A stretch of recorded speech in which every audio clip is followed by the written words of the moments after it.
gentlemen. Good morning. Good morning. Let's try that again. Take two. Good morning, gentlemen. Good Morning, morning. Shopware. All right. Good Very morning good. to Morning, all of people. you. Big stories trending this morning. Remember, you can be part of the conversation simply by dropping a message to us on WhatsApp. It's 0809 444 And we're live on YouTube at Smooth 981 FM Lagos. Hi, YouTube. That's how Shopware does it. Hi, YouTube. Let's get straight into the stories. We'll begin this morning from Premium Times. Endsars panel orders arrest of two police officers. And let's take a peep into this story. The Endsars panel, set up to investigate cases of police brutality in Abuja on Monday, issued arrest warrants against police officers who have several times shunned its summons and orders. One of the police officers is the Commissioner of Police in charge of legal services at the force headquarters, Ogbe Ochogu, and the other is a police officer, Shunku Tehemba, attached to the Buhari Police Division in the Federal Capital Territory, Abuja. Uwade, please bring us up to speed. Okay, so these two officers, police officers, they've asked them to come to the Endsars panel and they've refused blatantly. So the chairman of the panel has ordered for their arrest, ex-Justice Suleiman Galadima. Now, what has happened is that there have been accusations against them. And they wanted them to come and state their own side of the story, but they have refused to appear. The lawyer for the police had actually said he had gone to the Buhari Police Division to check for Mr. Tehemba and has not been able to bring him to court for the last two appearances. So the chairman of the panel has ordered that they be arrested and brought to the panel by April 27, which is tomorrow. The other story, the other one is the lawyer for the police who has been asked that he brings the case file of I'm trying to find the name of the person. Well, someone who had Mr. Alozie, who was said to have been arrested in 2017 and has not been seen since then. The wife, Mrs. Alozie, had gone to court. Had gotten a court order for his release. He didn't come out, and subsequent to that, it was said that he had died under interrogation, and his body has since not been released to the family.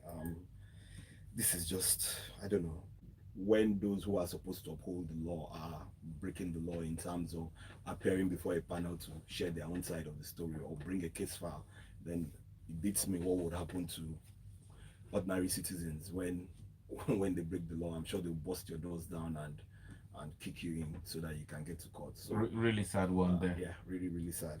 Really sad. I hope that when they get before the panel, they would have their day in court. Really. At least let them just come and tell their own side of the story. There are always two sides to the story. So let them come and let them provide the information, and then we'll know where the blame lies. All right.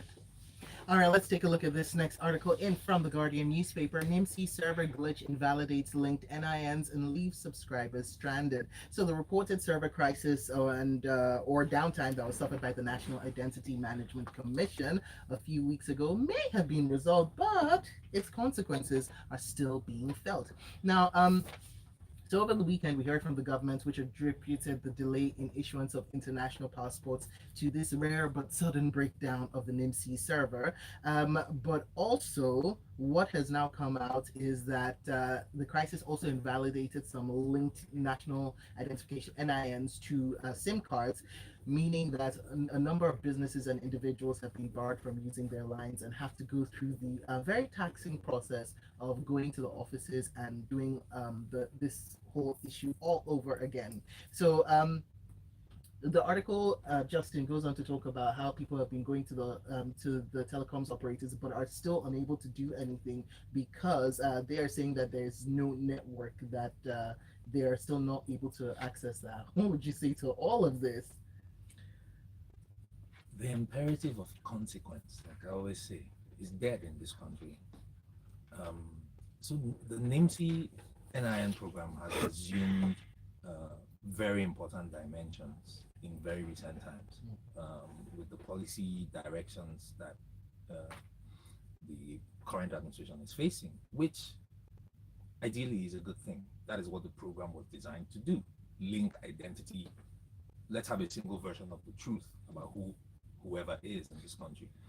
But as with everything, the devil is in the details. Execution matters. We have dropped the ball on execution terribly, and nobody is going to pay a price. This has become critical infrastructure to the country, because you're saying to board a train, you need an NIN. To renew your license, your passport, you need an NIN. To make phone calls, you need an NIN.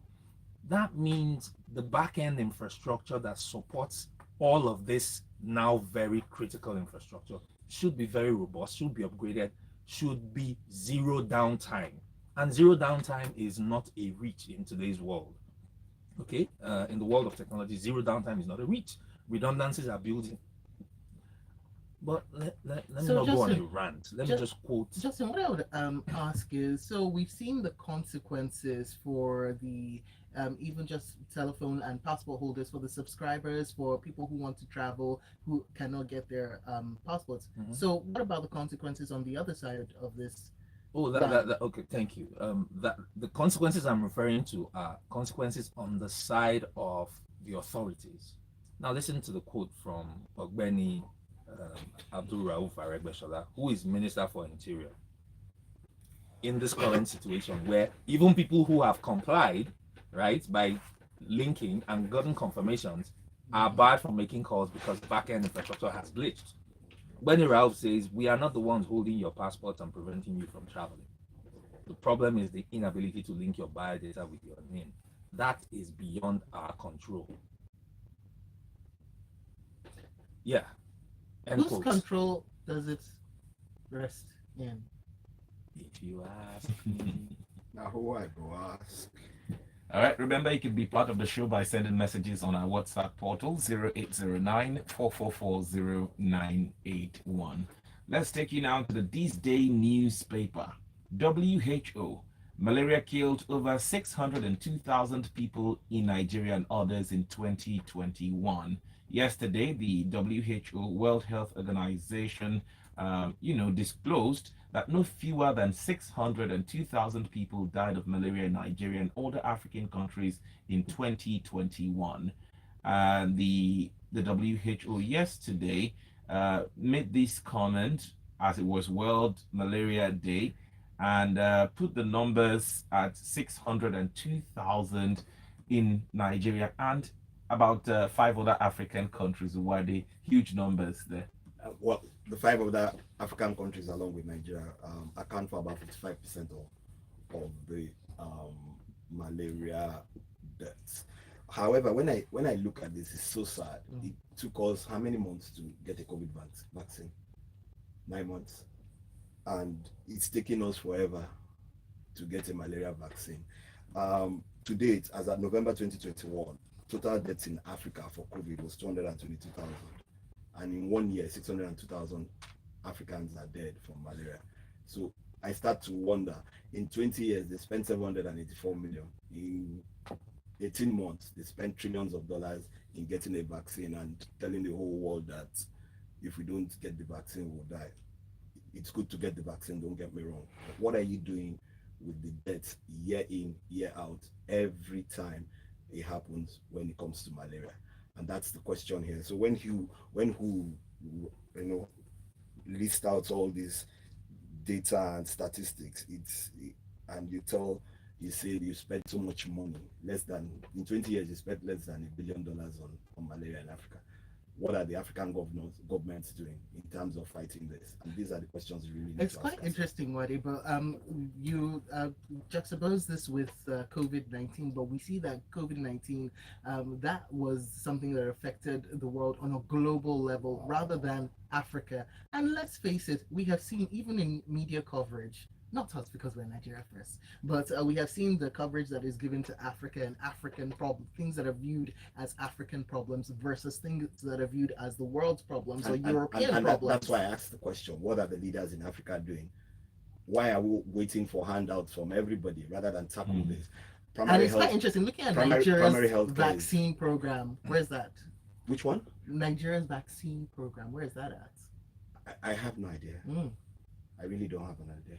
Because but there's a malaria vaccine now, right? Yeah. So That's there's what a you're pilot referring study. to. There's a pilot. No. No.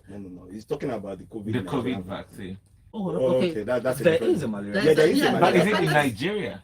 Yes, it's meant to be in Nigeria. Nigeria is among the 6 countries that are supposed to go through that test. Exactly. And that's the question we're asking. Going Primary healthcare is 0. Secondary health, just name all forms of healthcare in Nigeria. Instead, we go on, what do you call that thing? Health tourism to India, to other places. And this is what we see. That's why so many people are dying in Africa, because the leaders have refused to focus on the primary things that will make these things manageable. But isn't it interesting that, I mean, the US claims, or they put it out yesterday, they disclosed that they spent $768 million between 2011 and, 2022 fighting malaria in Nigeria. In fact, in 2021 alone, they spent $74 million on malaria aside COVID. But we don't have data, even from the Nigerian government, Ministry of Health, saying, oh, this is how much we've spent so far with fighting malaria. I was listening to a program some time back. Just your Freedom of Information Act. Just go to the Ministry of Health and ask for that data. Maybe we'll be able to. Yesterday was World Malaria Day. Everybody, we're both going in the same direction.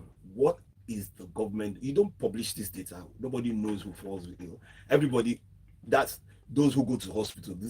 That's how we know that 602,000 people have died. Just incorrect from the WHO. All of us who, yes. So I want to put you into this one. People who not under our control. It's not under our control. Let's move on. We've got your messages coming in, so going straight over to WhatsApp on 0809 4440981. This one coming in from Emeka. Oh, Emeka has another name for national, for the NIN. We've got one from Nick from Apapa, who says, I have a voter's card, driver's license, international passport, national ID card, and they say my NIN is BVN generated. Laughing out loud. Now I'm made to go through the rigorous process of registering for an NIN. Why is Nigeria like this? Asks Emeka. Jim says, what the Interior Minister is saying is, don't blame me, blame the Digital Minister. It's a buck-passing government. And Chukwuemeka Kanu sends a message. It says, Mr. Alozie died in police custody because our police officers are corrupt. They have killed Alozie instead of the real criminal who should be hung. All right. And, okay. Yinka Bolu says, Justin, as long as some of us still have this apathy for joining the civil service, zero downtime will always happen. Obviously, the folks at NIMSI don't understand the current IT trends and what it takes to run a server properly. Is this not the same country we're arguing over the number of servers that INEC has and which can transmit results, or how your ATM card gotten in Lagos can work on a POS in Abuja, and it's hard to replicate such with INEC card readers? We need to join the civil service, says Yinkabolu.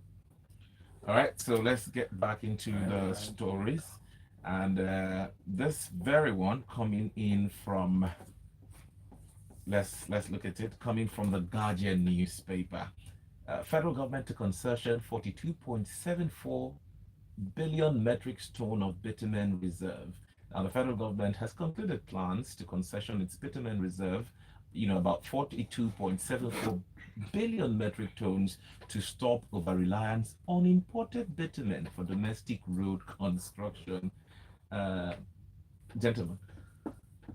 Well, thank you. The upside to this is we will be unlocking trapped value in the bitumen reserves. I'm pretty sure this is going to play out the same way that all things concession play out here. There's going to be a licensing fee, a licensing round, maybe not, but this is me speculating.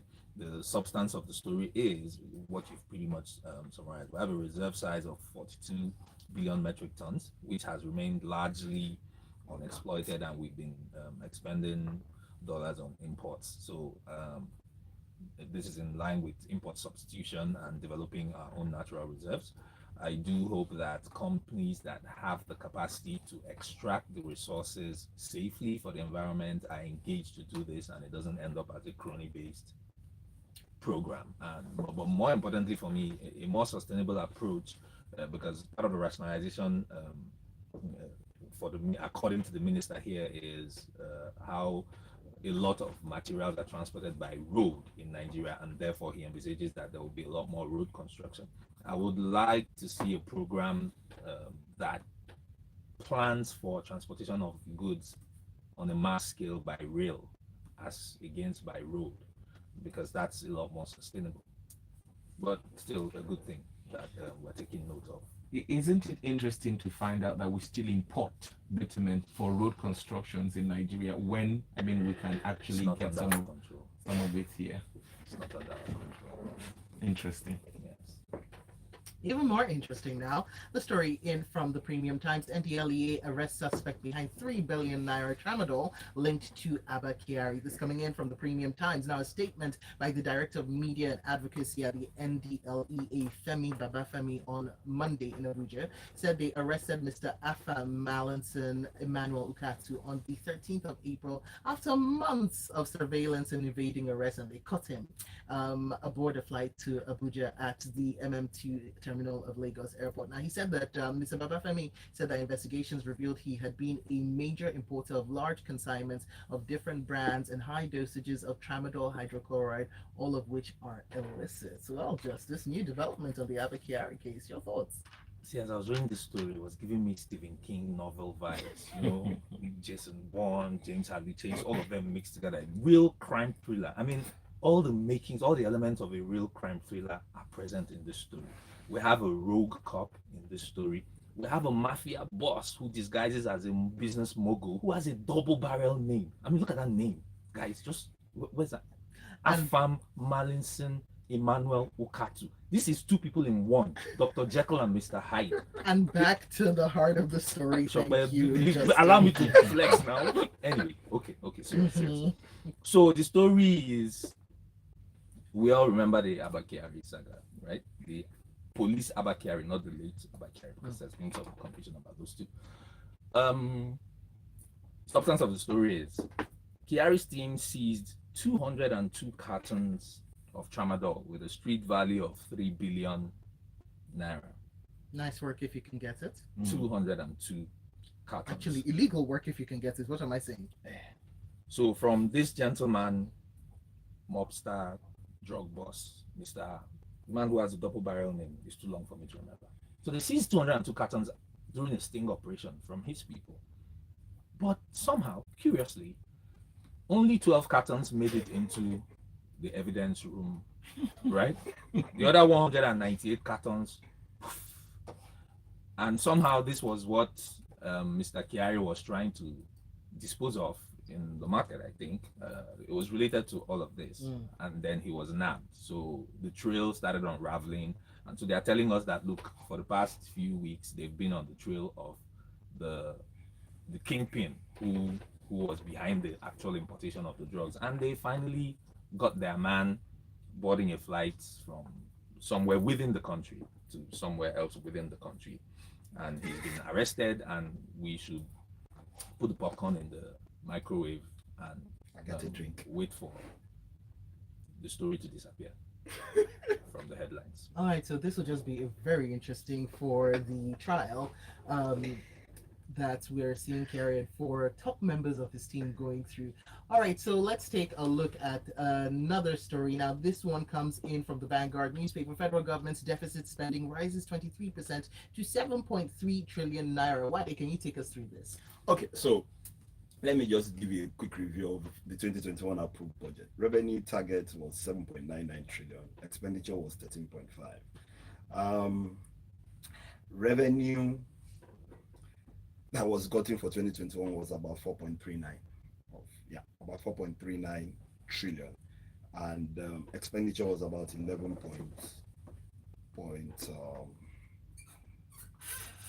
thank you, Shopper. Expenditure was about 11. Shopper is. I'm so sorry. 11.69 trillion. Is that what you're looking for? 11.69 trillion. Now, so when you compare the actuals to to the budget. There was a 45% shortage in revenue target because out of 7.9 trillion, we were only able to get 4.39 trillion. Right.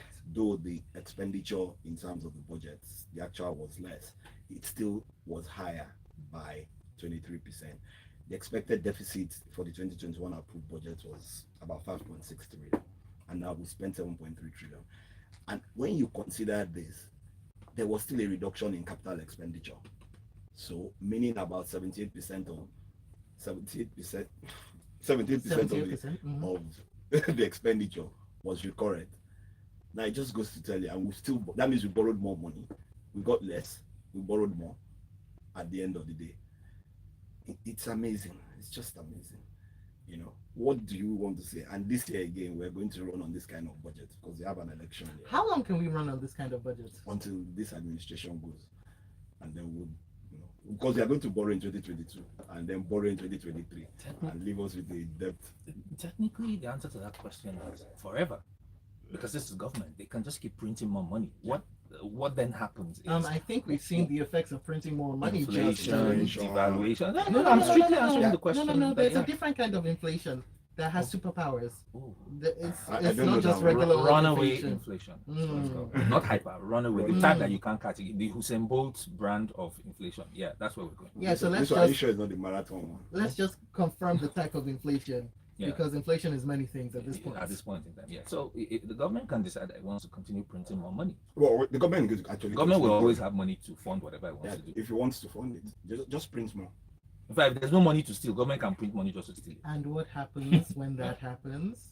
It Runaway just happens that the inflation will just continue to run. You'll be buying bread with a It'll be like wheelbarrow of money to buy a loaf of bread. Yeah, I think Venezuela. No, think- they'll change the think- currency. We just have one currency to be able to buy bread.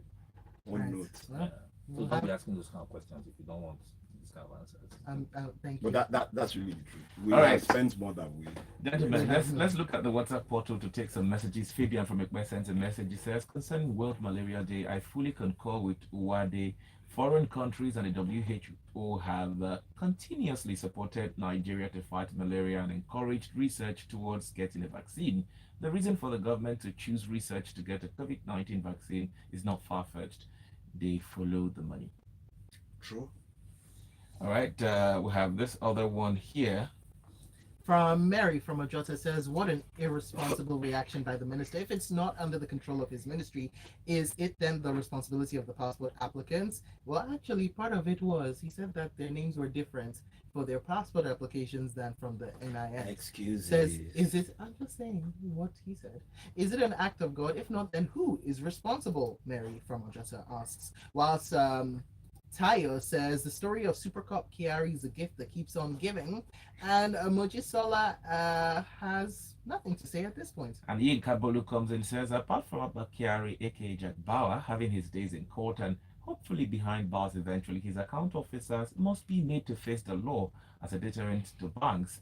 From the KYC, you know that this customer is a policeman and yet his account balance doesn't look like that of a policeman, and you couldn't alert the EFCC long before now. I transferred an amount from my account and my bank called to confirm if it was me. Imagine that. Well, on this... Nikapolu does have quite an interesting point. What is the point of a know your customer form if your banks customer have a then duty to file reports. There are things called STRs. If you also follow this transaction story, his brother was implicated. I mean, there were some amounts that were in his brother's account because he knows very well he's a police officer. Police officers are not even allowed to do business. What you're supposed to do is secure lives and properties. You can't even have a There's a side weekly deed. report that goes out. That's Justin just said now. Suspicious transaction. Banks reports. Banks There's reports. tons and tons And of tons data and that are tons of filed as a matter of routine. The In the banks, morning, or every week, every month, every quarter, to the NDLA, to Yeah. the EFCC, to the DSS. So let nobody Yeah. think that those things are not there. they are there. That From are different accounts. suspicious report transactions all over the a certain time. amount. The data For is individual passed is on. how much? Is 1 million. For corporate organizations is 5 million. okay. Yeah. Oh, the So is laws this are a there. case of information overload that I- things like this I will have go no through? clue. The point But I is, just the the books, point is the that books those are things only there. opened on Judgment Day when your name has been called for. Right. Very interesting. I don't know what Justice is talking about, but I know that those things are there. Sha. All right, let's see if we can squeeze in this story from the Punch newspaper. Lagos state government firm to unravel source of contaminated milk. Now, the Lagos state government has assured residents that it would work with the producers of the contaminated milk to unravel the source of the hazardous product. Wade. Okay, so this is an issue of contaminated milk that has to do with fresh land. Lagos state government, after a video that went viral of contaminated products in Nigeria, what they're doing now is working with the organization to see how it came about and actually follow the process of the expired product. How did it get to the market? Was it an insider thing, or was it just that the company was trying to make money? Let's see how the investigation goes. We just wait and hear the outcome. All right, and up on YouTube, Henry Okara says, when an arrest is ordered, just how long does it take before the arrest is made? Messages have been coming in. Thank you for being a part of the conversation. Let's take one last story in from the Punch newspaper. Reps postpone resumption over renovation of National Assembly complex. Justin, this is, so far we have no resumption dates. This is indefinitely. They say, oh, they began the early renovations, and so we have taken this time off. Fiddling while Rome burns. Have time to campaign for election. That's what the story is. No, but I like the renovation, ingenuity. it's Yeah. renovation now. I like the ingenuity in the excuse. We're renovating the building. So, all these people being kidnapped, The workers, Air Force going up and planes being down. shut down, people being on No, strike. It can wait. Let's just do the gentlemen, renovation. on a serious note, Yeah. they were having plenary and it was raining and then it was disturbing. We saw it. They've been renovating this National Assembly. I think it was 2 years ago that we complained about the amount that they were going to use to renovate it. But it's okay. They can work Let's- remotely. they- Let's not forget that. On Today Zoom? we're working in the new normal, Yes. so they can use. Why Yes, not? sir. They were doing Zoom now. I have to say, Yeah. we have But seen. they need to hit the gavel. Which gavel? The He's person on with the Zoom gavel now. will be He'll be gaveling gaveling it it wherever in he his, is. in his Zoom office now. He has an Peppo. office now. They'll carry the Into material Peppo. there. Gentlemen, on that note, I'm going to end the show. Thank you It's so okay. much. I agree with you. Let's go. It's been a beautiful Tuesday. After all, Well, well, let's let's- renovate the studio too. Let's see if we can squeeze in just some messages. Do we have time for that? Oh, of course we No, need we to go don't. now. No, we don't. Shopper, this morning. Freshly Pressed has closed for the day. Thank you very much, gentlemen, Justin and Uwadi, for being a part of the show today. Thank you for having us. Yes, and you can be continue to watch. You can go and catch the replay on youtube.com/smooth981FM Lagos, and make sure you just join the conversation. Tag our analysts in. They are at Justin EJ and at Wade Ahime _ You can find both of those handles on our feed because we did tweet about Freshly Pressed. And Thank we're you, at gentlemen. Smooth 981 FM. Yes, All right. we are. The show continues at 8:15. We'll bring you Grapevine. Stay with us.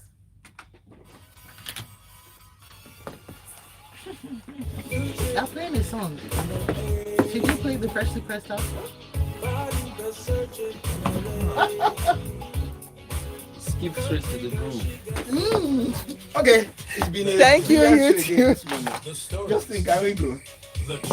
Wait, so these guys are not just serious. So they'll go on break. YouTube and then is still on. They need Do you want to to keep going? campaign. They need to go and campaign. These guys are